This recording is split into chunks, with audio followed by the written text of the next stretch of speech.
The Berghof, Hitler's alpine refuge near Berchtesgaden. This is where Adolf Hitler liked to retire from the public, with a woman by his side. Eva Braun was Hitler's lover. He kept their relationship a secret from the German people. Private film recordings show Eva, her sister, and architect Albert Speer's wife picking flowers. To this day, she is considered a non-political, naive adjunct of the mass murderer. But who was this blonde, who is also called Satan's bride?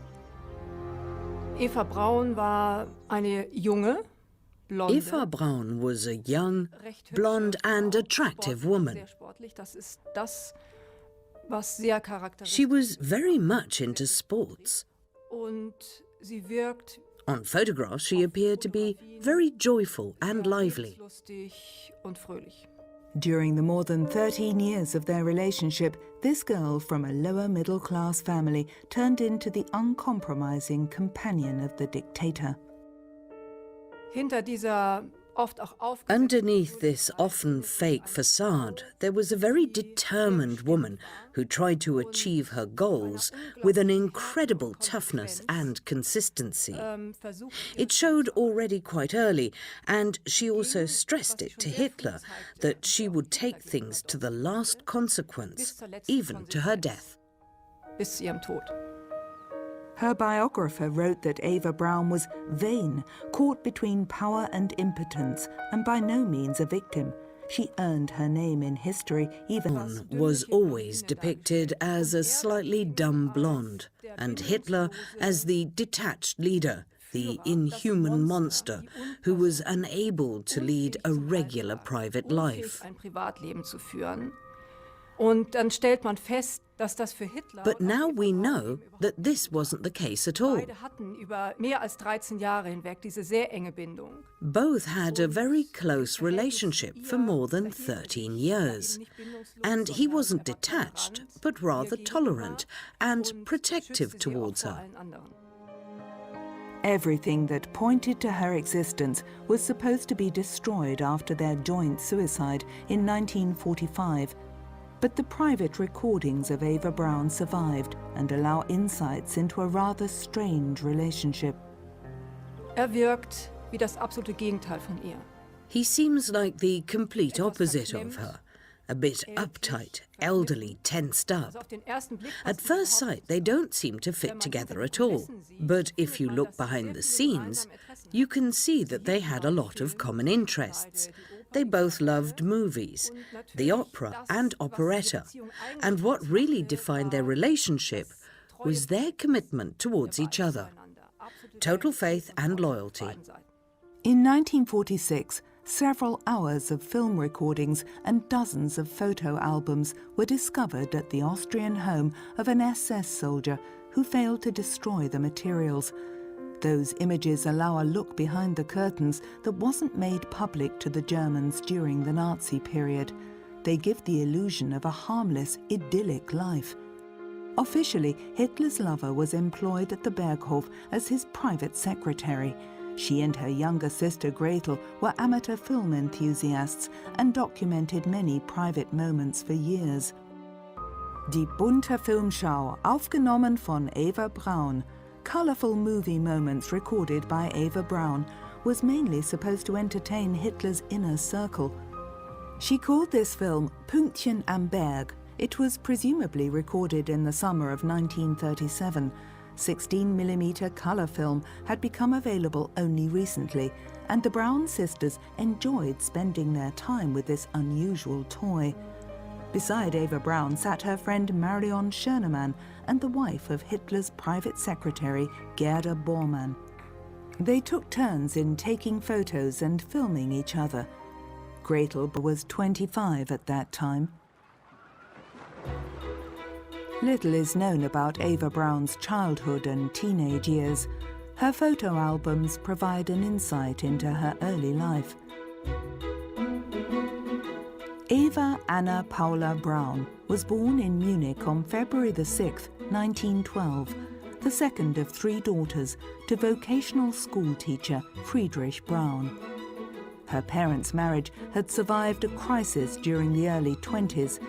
Eva grew up in a middle-class environment in Munich, Schwabing. Eva Braun was also the centre of attention during a bathing trip to Wörth Lake.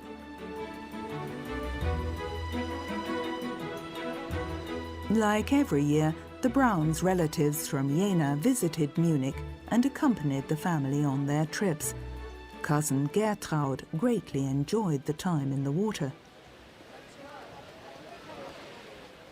Aunt Fanny and Uncle Fritz were very fond of 13-year-old Eva. Gertraud kept their relationship with the Brauns a secret for more than 60 years. Only her husband knew and forbade her to mention it. Not until the year 2000 did Gertraud Weiske decide to provide information about her cousin, Eva Braun. We met with my aunt once or twice a week and went on a trip somewhere, to Chiemsee or Ammersee. Sometimes Eva and her sisters joined us. I enjoyed their visits a lot. It was a great family time. We went swimming or had coffee and cake and returned to our quarters at my grandparents' in the evening. My father never joined us. He made it quite clear that he didn't want any contact with Eva. Eva's relationship with her parents wasn't as relaxed as the films might suggest. Her best friend later reported that Eva spent most of her youth at her parents' place, as the atmosphere at Eva's home wasn't very pleasant. Eva took courses in housekeeping, bookkeeping and typewriting at a Catholic boarding school. In 1929, she successfully applied for an apprenticeship at a well-known Munich photo shop.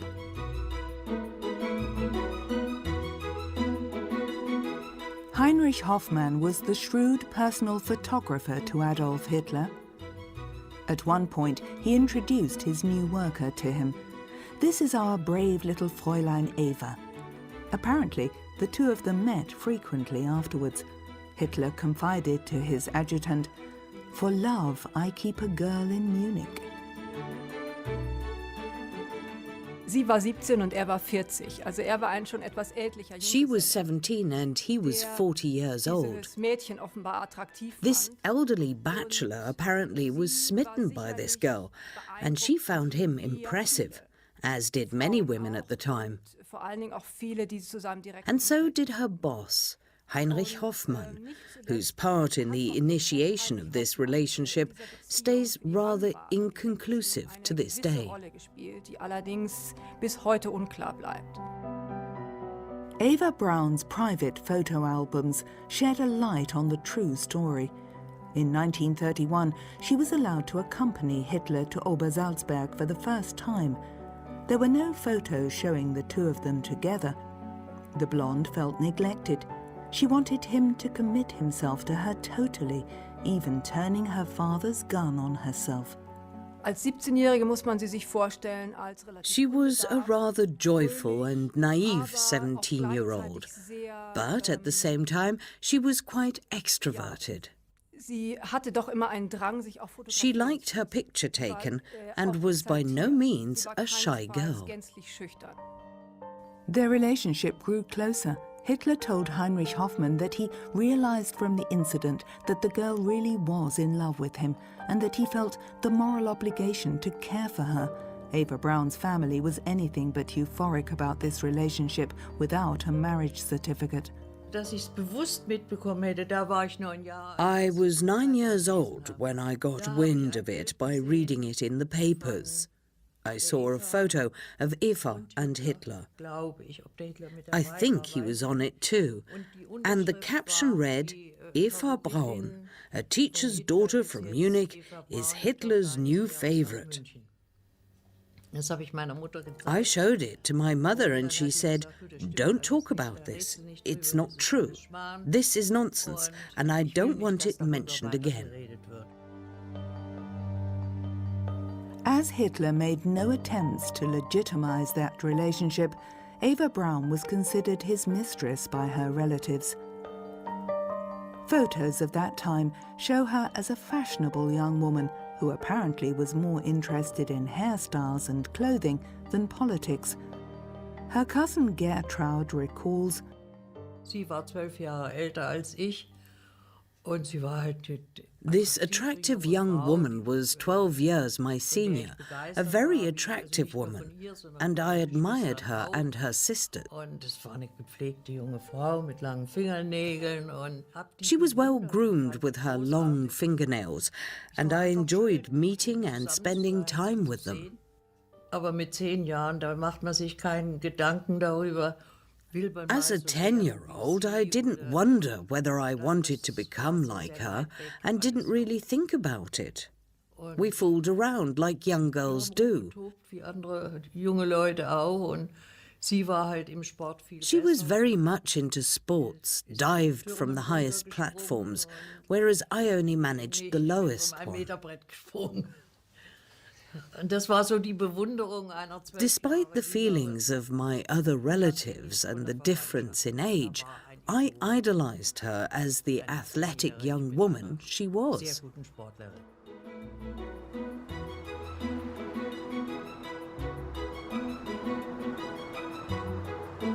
The private film recordings from 1937 only show the joyful side of the Führer's lover, who suffered from her relationship with Hitler. It had only been 2 years since Eva Braun's emotional low. Fragments from her diary survived. She noted on May the 10th, 1935, Miss Hoffmann told me both in a loving and tactless way that he now has a substitute for me. Ich würde sagen, nach dem, was ich heute weiß, from what I know today, I would say that she was pretty depressive, and she always had to disguise this depression. With sports, with clothing. She always needed to distract herself from her sorrows, but nobody realized it in everyday life. He should know me well enough to see that I would never put obstacles in his way if he should fall in love with another woman. Why should he care about what becomes of me? 23-year-old Eva's manic-depressive moods soon became apparent to her family. Die Familie hat's gewusst, ich habe es zum Beispiel nicht gewusst. Her family knew. I didn't, but in retrospect, all this changing of clothes was manic behavior. She changed 5 or 6 times a day at the Berghof, where basically nobody was there to see and admire her. She did it just for herself. And she also found it hard to concentrate. She used to ask me, "What are you doing?" And when I started telling her about Mass or something, she just replied, "Never mind." She quickly lost focus, deliberately or not. She complained, "Hitler only needs me for certain things." When the dictator was traveling, she didn't hear from him. Eva Braun attempted suicide for a second time on May the 28th, 1935, this time with sleeping pills. She noted, "This time I'll take 35 pills. I want to make absolutely sure. If he'd only call." Der Selbstmordversuch Eva Brauns zeigt, Eva Braun's suicide attempt shows that this relationship at the time had evolved into something deeper. It wasn't superficial anymore, and something had gone wrong. He could have been appalled by it and could have tried to get rid of her, but instead he saw it as a proof of her total commitment and loyalty, which was exactly what he expected from his disciples. Loyalty until death, and she was ready to give and live it.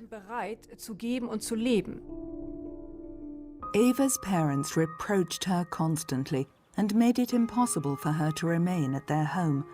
Finally, she moved to a house in the elegant district of Bogenhausen, which Heinrich Hoffmann bought by order of the Führer.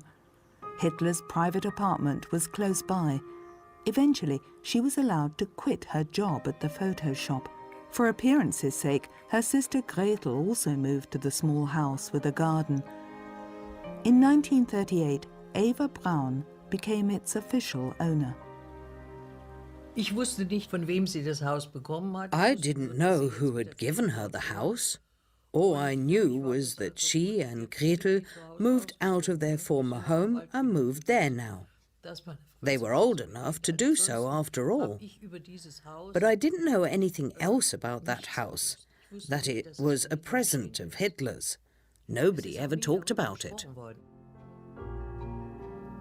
Lavish parties were frequently held at the house, but the mood was anything but festive, as Eva's father didn't want to accept the disgrace that she was bringing upon the family.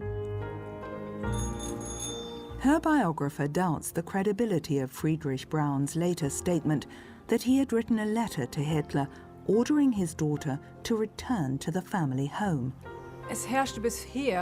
To date, it was assumed that her father was against National Socialism. But the questioning he had to go through after 1945 showed that he apparently believed in the Führer until the end. Dass dort sagte, habe bis zuletzt an den Führer geglaubt. Therefore, nobody in the family was in opposition to the regime. Zu diesem System gegeben. Es hat niemanden in dieser Familie gegeben, der sich im Widerstand befunden. Everybody benefited from it, from the mother to the youngest daughter. Von der Mutter bis zur jüngsten Schwester. There was no falling out with the family. On the contrary, Eva's parents were now also welcome guests at Obersalzberg. Like their daughter, they accepted the fact that Hitler wouldn't marry his life partner. Apparently, Franziska Braun convinced her husband that resisting this relationship, especially as it was quite persistent, would be futile. Any daughter can get a husband, but someone like Hitler? That was something different. Eva Braun used uncharacteristic toughness and well-aimed intrigues to drive possible rivals for Hitler's favour away from Obersalzberg. Her position there became undisputed over the years. "I'm the lover of Germany's and the world's greatest man," she allegedly once said. Officially, there was no talk of any woman at Hitler's side. The dictator said, "My bride is Germany." Nazi propaganda claimed that the Führer had no private life. He served the German people day and night.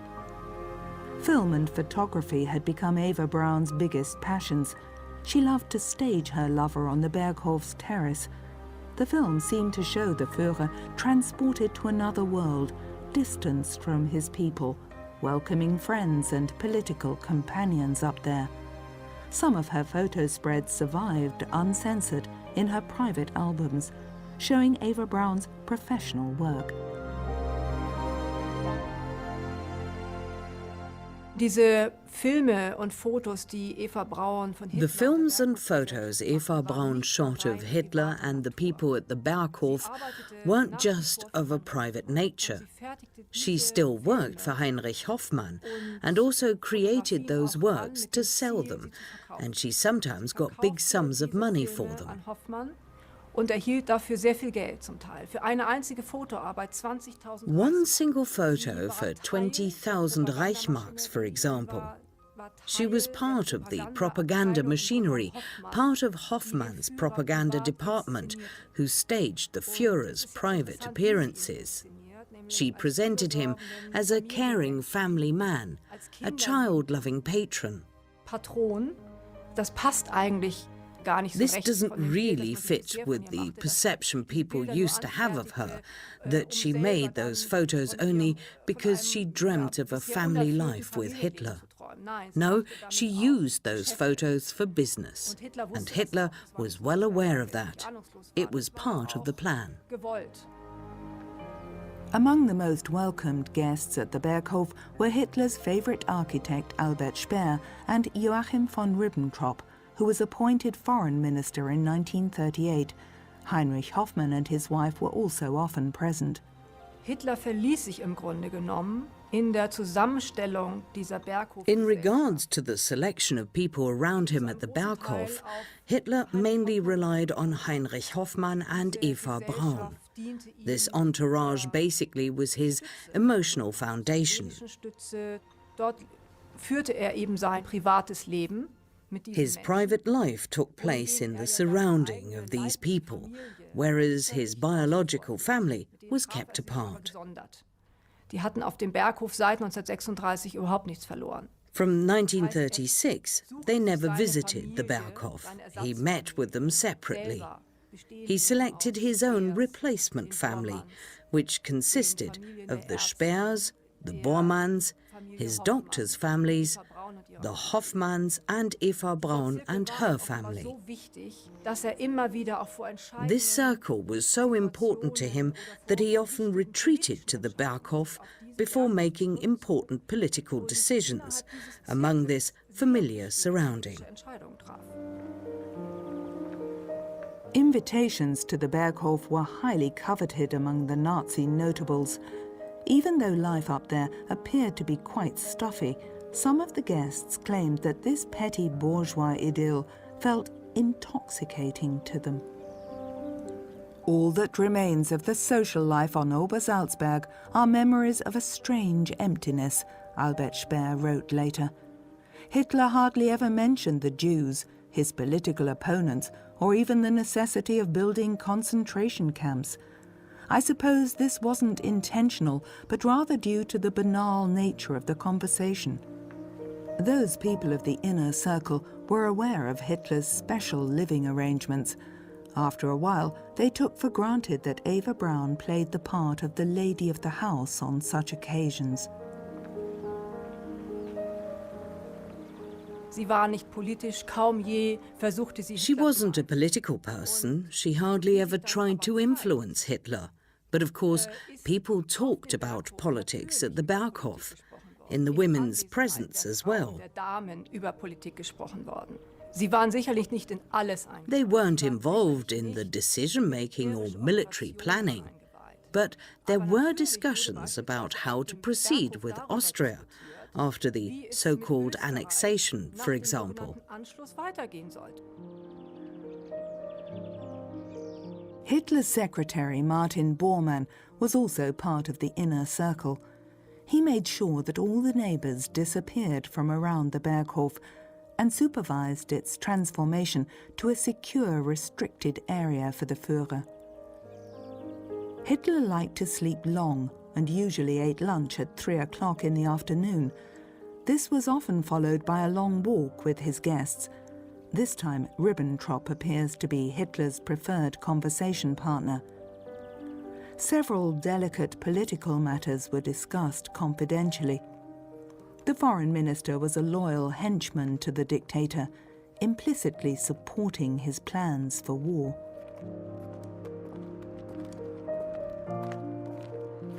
The destination was always the same, the scenic outpost at Mooslaner Kopf. When the weather is good, there's a superb view towards Salzburg from there. Nearby, Bormann had a tea house built for Hitler. Albert Speer later recalled, "At the coffee table, Hitler often liked to lose himself in endless monologues." Eva Braun filmed a talk with National Youth leader Baldur von Schirach from a respectful distance. Albert Speer was one of the most frequent visitors. He moved with his family to a house close to the Berghof in 1938 and was good friends with Eva Braun. He claimed after 1945 that she took advantage of her position, like all other prominent collaborators of Hitler. Only few resisted the temptations of being in his entourage.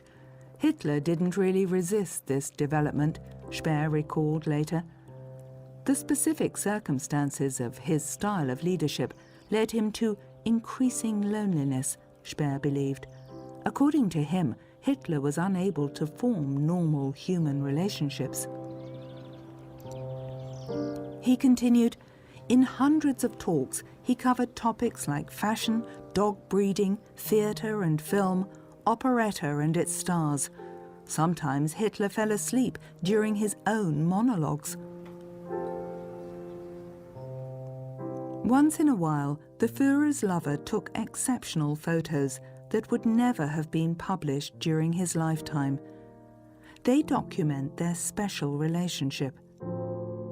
Eva Braun enjoyed playing the hostess who calls the tune according to her standing. Building the Kehlstein house was the highlight of Bormann's building work at Obersalzberg. In order that the Führer and his entourage could reach its vantage point at 1,800 meters, a road and an elevator needed to be cut into the mountain's rock. But Hitler rarely appeared. It is said that he suffered from vertigo, but Eva Braun enjoyed coming there. She seemed much more playful when the dictator wasn't around.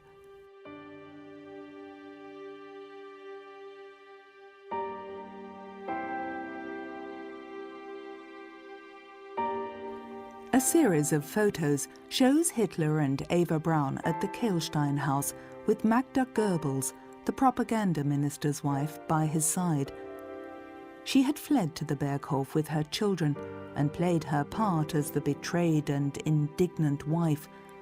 She complained to the Führer that her husband was having an affair with Czech actress Lida Barova and wanted to establish a ménage à trois. Hitler was enraged and ordered Josef Goebbels to come to the Obersalzberg.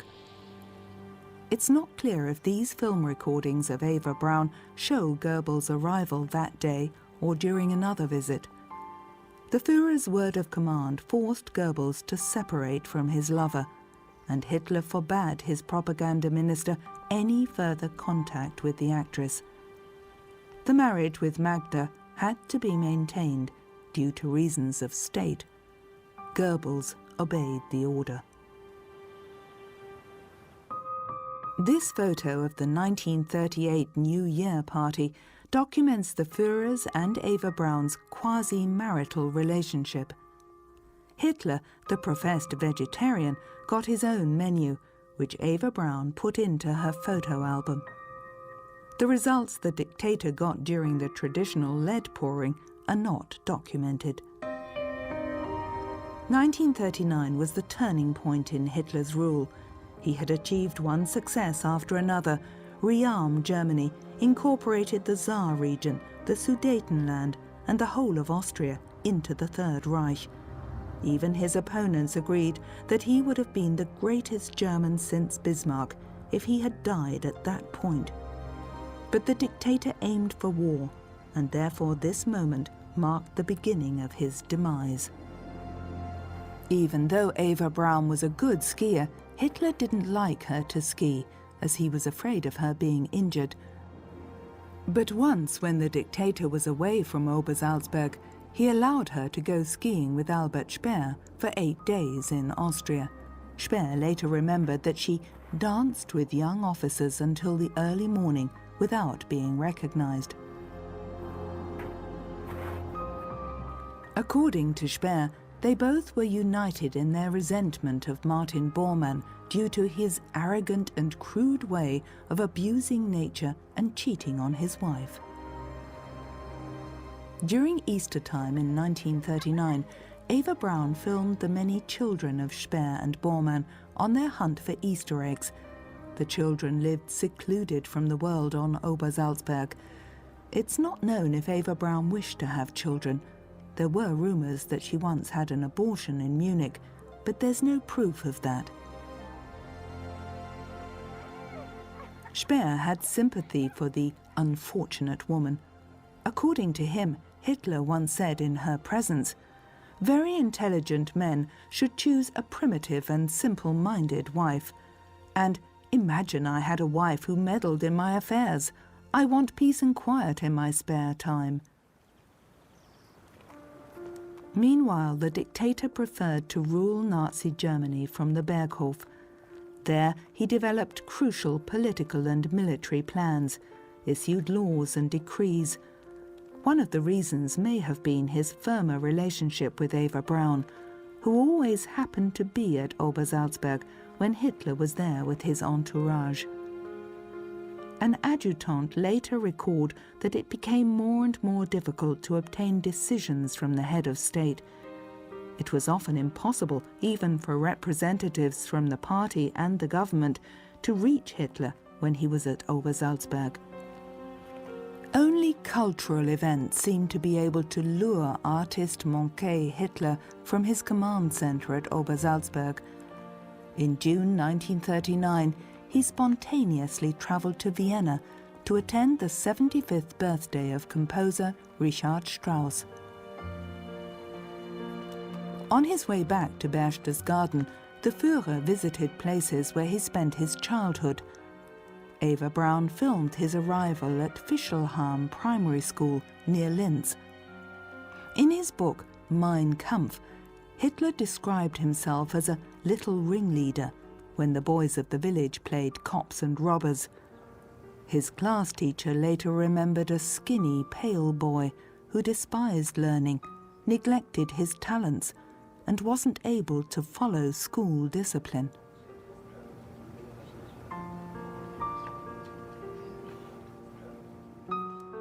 Back at the Berghof, the dictator planned the imminent military campaign against Poland. In the meantime, the Braun family decided to go on an unusual cruise. Mother Franziska was filmed during her visit to a travel agent's, where she booked a trip to Scandinavia for her and her daughters, Eva and Gretel. Friedrich Braun wasn't part of the tour party.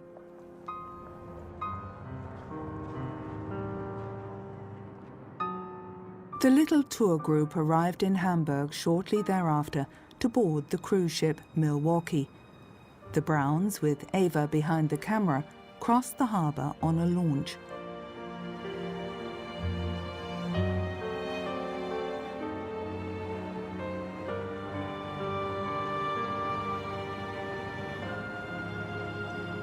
The Milwaukee was operated by the National Socialist organization Kraft durch Freude, Strength Through Joy, to provide holiday cruises for ordinary national comrades. The former North Atlantic passenger steamer, built in 1929 in Hamburg, had room for 600 guests and was very popular as a cruise ship. Its destination this time, the Norwegian fjords. Eva Braun made a well-groomed appearance on board. Her suits were made by high-class Berlin tailors. Still, Albert Speer described her in his memoirs as modestly and unobtrusively dressed, and that she wore notably cheap jewellery. The first-class passengers passed their time at the pool. Frequently in the camera's focus was Gretel, the younger sister.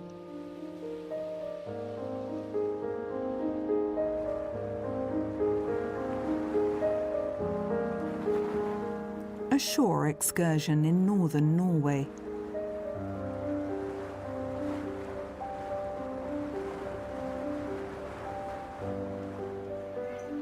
Of course, the locals didn't know that the lover of Nazi Germany's dictator was one of the tourists. Foreign publications frequently wrote that Hitler was liaised with a certain Eva Braun, but they apparently lacked reliable information.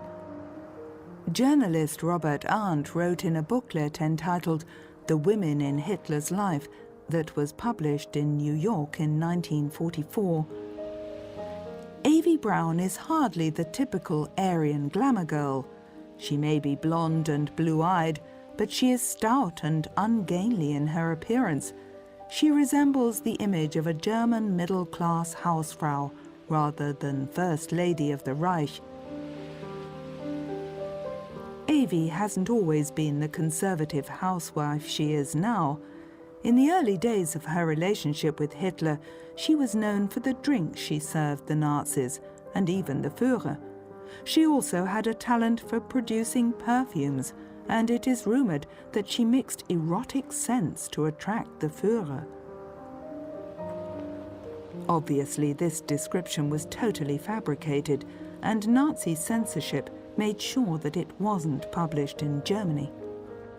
Gretel relaxed at the pool in her fashionable two-piece swimsuit. She simply adapted to the needs of her older sister, acting as companion and chaperone.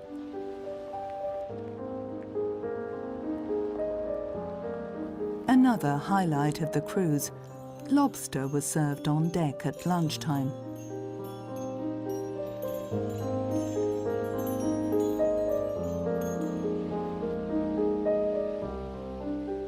The Browns wallowed in luxury while their daughter's partner at home was preparing to plunge Europe into another war.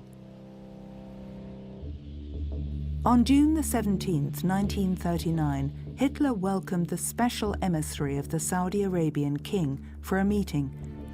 During diplomatic meetings, Eva Braun was usually confined to her chambers. She was even ordered to stay in her rooms when important party officials came to the Berghof. Albert Speer believed that Hitler considered her social acceptability to be limited. On such occasions, even the big reception hall was out of bounds for Hitler's lover. When the prominent guests stayed longer, she even had to move to the house of the unpopular Martin Bormann nearby. Sometimes she succeeded in filming scenes like these from a first-floor window. Hitler awaits a visitor on the Berghof stairs. A guard of honor from the SS gets in position.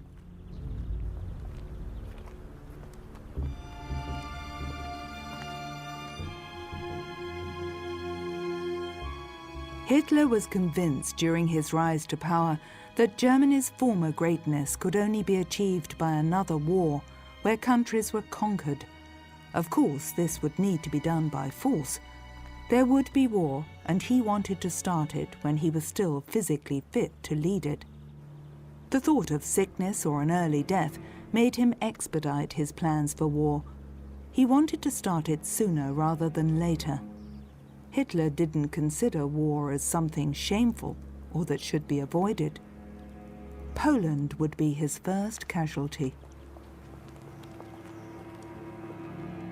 On August the 12th, 1939, Eva Braun had to disappear from the scene once more.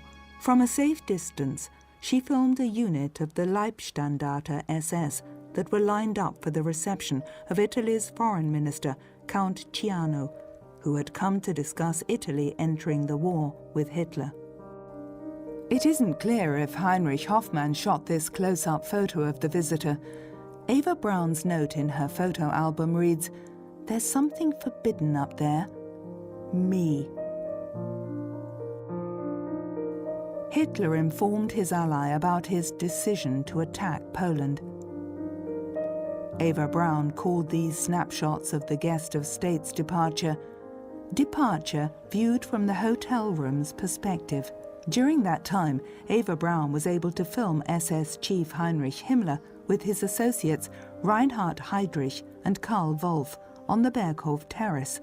On several occasions, the dictator discussed the details of war, terror and mass murder with his henchmen at Obersalzberg. Foreign Minister Joachim von Ribbentrop also took part in Hitler's talks about his war plans. As peace in Europe hung by a thread, the Führer isolated himself from the ministerial bureaucracy and assembled his confidants. The dictator planned a special coup. Ribbentrop was supposed to travel to Moscow in order to sign a non-aggression pact with Stalin. Heinrich Himmler and his enforcer, Reinhard Heydrich, meticulously prepared the brutal oppression of Poland. They presented the details during their visit at the Berghof. So-called Einsatztruppen, special action squads derived from police and security forces, were to liquidate the Polish ruling classes, as Hitler intended to occupy the country permanently. On August the 23rd, 1939, Hitler nervously awaited positive news from Moscow. Eva Braun's presence was permitted that day. She filmed and took photos. The caption of her professional photo documentation reads, "Then Ribbentrop travelled to Moscow, When Ribbentrop confirmed the pact with the devil, the dictator rejoiced. This will hit like a bomb. Other photos show Hitler, Bormann and Goebbels as the news was spread officially. Eva Braun's comment, "Hitler listens to the news on the radio. Still, Poland refuses to negotiate." Eva Braun's biographer is certain that the women were well aware of the historical significance of those dramatic days at the Berghof. This situation at the Berghof, shortly before Stalin signed the Non-Aggression Pact, shows how engrossed those men around Hitler were, how much the inner circle with Goebbels and Speer were involved in the political events at that time. Eva Braun photographed that tense situation at the Berghof when Ribbentrop was in Moscow and the signing was imminent. It also shows that the women were inaugurated as well. They spent the evenings and weekends together for weeks, and of course they talked about these events, as they were crucial for them too. Hitler didn't differentiate between private and political life. For him, it was all the same. Himmler's murder squads were given free rein in the case of armed conflict with Poland because the foreign minister's agreement with Moscow guaranteed that Stalin's Red Army wouldn't intervene, but only occupy and annex the eastern part of Poland. So, Obersalzberg played a crucial part on the path to the Second World War. All attempts to stop Hitler on his way to destruction were doomed to fail.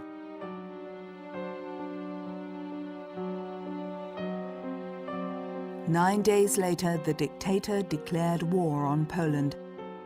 Eva Braun supposedly cried when he proclaimed at the Reichstag, "Now more than ever, my life belongs to my people. I want nothing more than to be the first soldier of the German Reich. I have put on the uniform again that was always my most sacred, cherished possession. I will only take it off after our victory, or I will not live to see the end."